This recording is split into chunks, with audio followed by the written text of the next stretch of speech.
आप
सभी को नमस्कार। मैं डॉक्टर देवेंद्र कुमार खुर्रे और आज आपके समक्ष एक छोटा सा एक वीडियो लेके आया हूँ जो मुख्य आधारित है ये स्प्रिंग्स और स्प्रिंग शेड को लेके। तो जैसा कि आप देखते हैं कि अभी के वर्तमान स्थिति में जो वातावरण है, जो जलवायु परिवर्तन की स्थिति बनी हुई है और इस स्थिति में जो विभिन्न क्रियाकलाप के लिए, विभिन्न कार्यों के लिए, गतिविधियों के लिए जो पानी की उपलब्धता है वो कम होते जा रही है। तो जिसके कारण जो गांव के लोग हैं या फिर जो भी फार्मिंग कम्युनिटी है वो प्रभावित होते जा रही है। देखा जाता है कि प्रायः जो पहाड़ से और जो जंगल से जुड़े लोग हैं, जो जनजाति है, जो कम्युनिटी है, वह मुख्यतः स्प्रिंग्स और पहाड़ से आने वाले जो पानी है उसका बेहतर उपयोग करते हैं।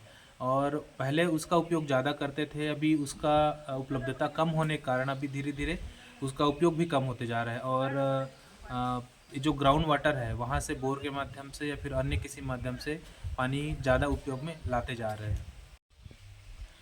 यह माना जाता है कि पहले के जो लोग हैं, वो जो जंगल से जुड़े थे, वो स्प्रिंग्स के जो पानी है उसका बेहतर उपयोग करते थे।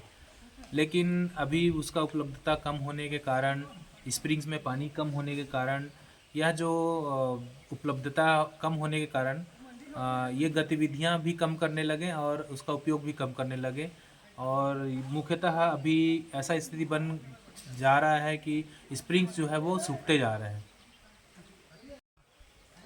स्प्रिंग्स को जानने से पहले हमको थोड़ा सा जानना चाहिए वाटर शेड के बारे में। तो वाटर शेड मुख्यतः एक ऐसा कैचमेंट एरिया है जहाँ पर उस जो एरिया है वहाँ का पानी जो है एक नाले के रूप में या फिर एक नदी के रूप में बह के एक ही कॉमन जो नाला है उसमें आता है। तो जब भी बारिश होता है तो उस एरिया का जो पानी है एक नाले के रूप में बढ़ते जाता है।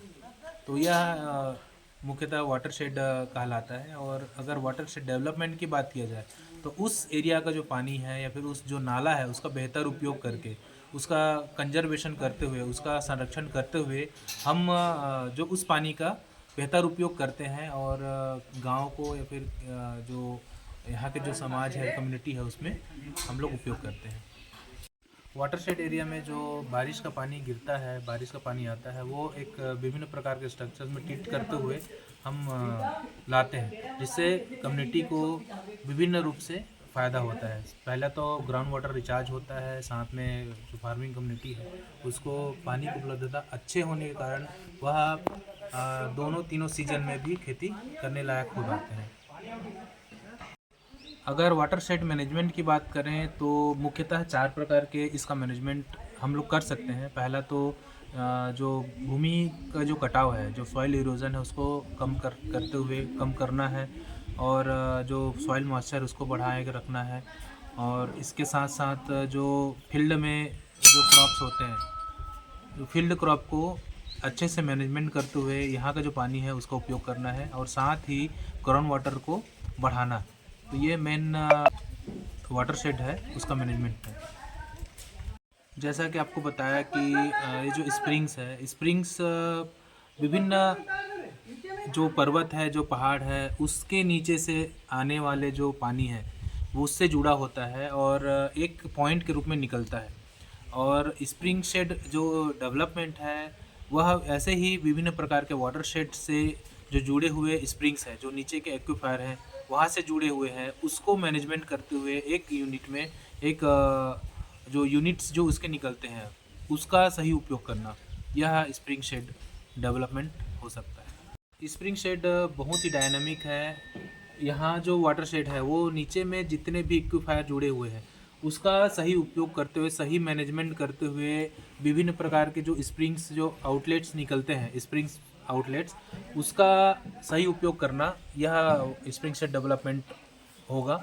और इसका पहले के ज़माने में जो स्प्रिंग्स हुआ करते थे वो अभी मुख्यतः सूख गए हैं। तो उसका हमको मैनेजमेंट करते हुए उसको फिर से जीवित करते हुए उसका उपयोग करना है। जीवित होने के बाद उसको सीजनल बनाना है। सीजनल बनाते हुए फिर उसको थ्रू आउट द ईयर्स, जो पूरा साल भर चले, ऐसा स्प्रिंग बनाना, यह स्प्रिंग शेड डेवलपमेंट का मुख्य लक्ष्य हो सकता है। अगर ऐसा देखा जाए तो स्प्रिंग शेड जो है मुख्यतः विभिन्न स्प्रिंग्स का मैनेजमेंट करना होता है।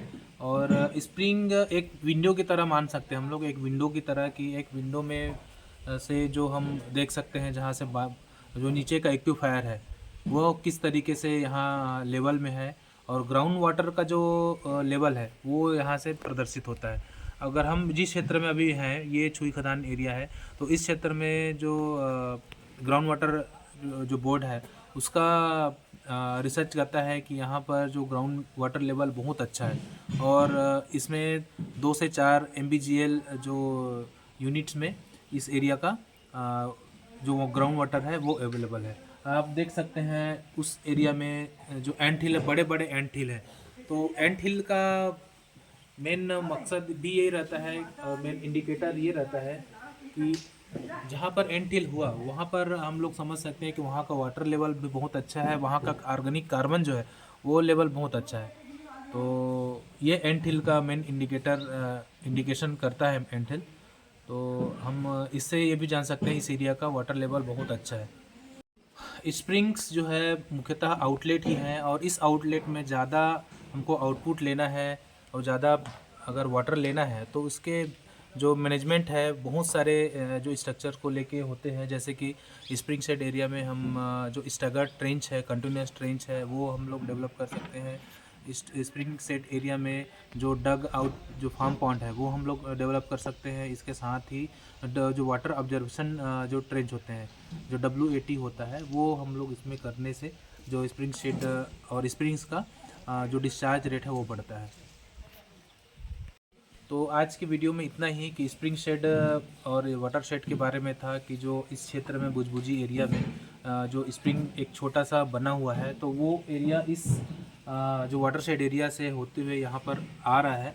तो इसका बताने का मकसद ये था कि यहाँ पर अगर चाहें तो स्प्रिंग शेड डेवलपमेंट किया जा सकता है। और पीछे में जो गांव है, बुजबुजी गांव है, और भी बहुत सारे गांव है आसपास में, तो वो इस पानी का बेहतर उपयोग अपने फार्मिंग के लिए और अपने जो दूसरे आजीविका गतिविधि है उसके लिए कर सकते हैं। धन्यवाद।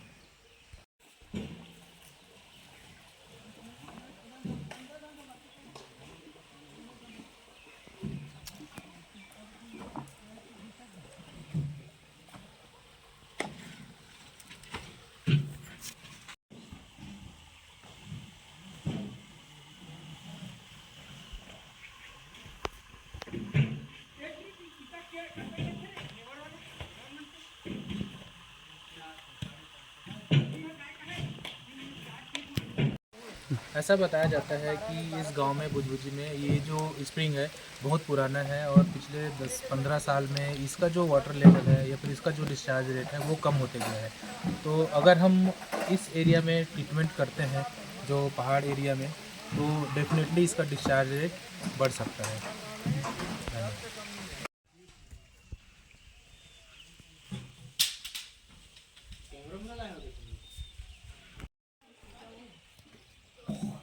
मच्छरदानी चाल है